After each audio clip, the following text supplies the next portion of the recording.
Ассалаумағалейкум, құрметті қазақ елі. Өткен жолы мен осы аулада гараж үйде парақшамда видео салған болатын. Осы кобальтта мына температура көрсететін приборды қайдан алған және қалай орнатылғаны жөнінде сол кезде астына біраз комменттар қалған екен. Қайдан алдыңыз, жаңағы қаншаға алдыңыз, және де бір бауырымыз сұрақ қойыпты. Осын жалғаған кезде жаңағыдай компьютер, яғни мазгасы, кобальттың миы қуып кетеді дейді. Сол жөнінде айтып өтсеңіз деп. Бірақ менде бұл 3 жылдан асты, ешқандай проблема жоқ. Осылай істеп келе жатыр. Ешқандай проблема болып жатқан да жоқ.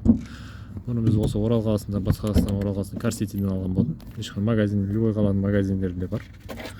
Бірақ енді бағасын сол кезде қанша алғаны есімізде жоқ. Қазіргі баға қанша, бұрынғы бағасы қанша екені осында есімде жоқ. Ешқандай проблема жоқ. Онысын жалғасаңыздар да болады, қоса берсеңіздер.